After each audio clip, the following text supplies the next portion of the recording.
Hey everyone, welcome back to another video. Today we're going to be taking your logo from Adobe Illustrator to Blender so you can have your 2D logo be 3D logo.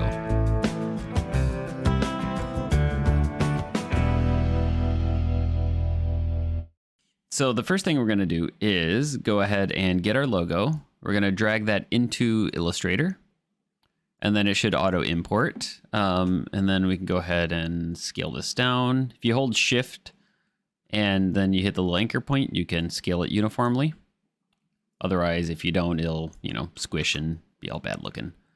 So scale it down just a little bit so it's not quite so big. All right. And then after that, we're going to go ahead and select the logo. And then we want to find this little image trace option. If it's not here, you can go ahead and go to Window and then Image Trace. It'll be right there.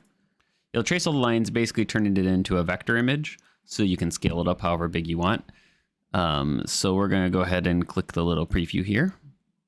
And then it'll go and do some things. Depending on your computer, it might take a minute or two.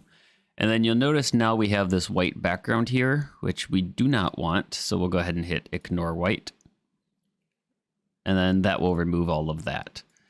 And then if you like how it's looking, you can always drag it off to the side so you can kind of see, see what it's actually doing, because with the white background, it's kind of hard to see at times. So if you want to adjust the settings a little bit because the angles aren't quite right for your logo, you can always adjust the paths, turn this up a little bit higher. This will make it so it uses more paths or more corners or less corners if it's too blocky, not blocky enough.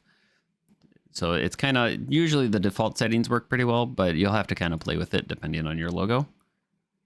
And then once you're done with that, you want to hit expand. And that basically just sets these settings onto the logo. And you'll see now it actually traced it. So if we do a little magnifier here, zoom in a little bit, and you can see it actually traced, has corners, and everything's perfectly outlined now. Okay, so now that we have that, we'll want to go up here to File. We'll want to do Export, and then we'll do Export As. And then on this drop down for Save File Type, we'll want to change that to SVG, which would be a scale vector image. And then we'll just call this Logo for Blender. And then we'll go ahead and say Export. And then it'll ask you your styling. You can just leave all this default. Say OK. And then it'll take a minute depending on your computer. And after that, you can go ahead and go to Blender. Okay, so inside of Blender, what you'll want to do is go up to File, Import, and then where it says SVG, you want to select that. And then here you'll have to locate where your file is saved at. We'll go ahead and get that. All right, and then we can just say Import. And then it'll probably be pretty tiny. So if you find that, zoom in with your scroll wheel, and then Shift and middle mouse button will let you kind of drag it around a little bit. And then you'll see there. Go ahead and do this. All right, you'll see. And then now we have the logo here. And right now it will be flat because it just imported the lines itself. Now that you have it in here and you can zoom in and see it properly, you will want to click your top one, click your bottom layer. That will select basically everything. And then you can, if you do Control J, that will join them all into one layer. So that way you don't have to deal with 50,000 things. And then if you go up to Object and then Convert, down here at the bottom, Convert, and then you want to convert it to a mesh. That will just let us edit it, and then you can make it thicker.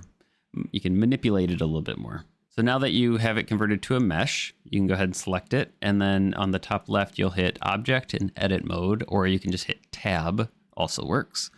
And then you'll see you're now in Edit mode. So if you press A to select all, and then come over here to the Extrude region, click that.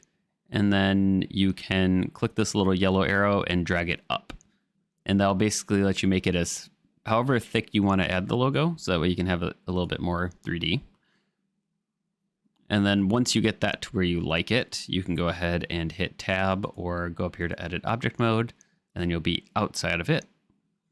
And then you can go ahead and select your logo once more. And then I usually like to keep it so your center point is in the center of the object. So if you go Object, Set Origin, Origin to Geometry, that'll basically set you in your center point of everything. So that way if you click your Rotate tool and you go to Rotate, it'll rotate on the center and not on that corner, which can make moving it around, you know, a big pain in the butt. And then after that, you have your logo in Blender and you can do whatever you want with it. So if you have any questions, let me know in the comments below, and don't forget to leave a like, leave a comment, and subscribe if you haven't already, and we'll see you next time.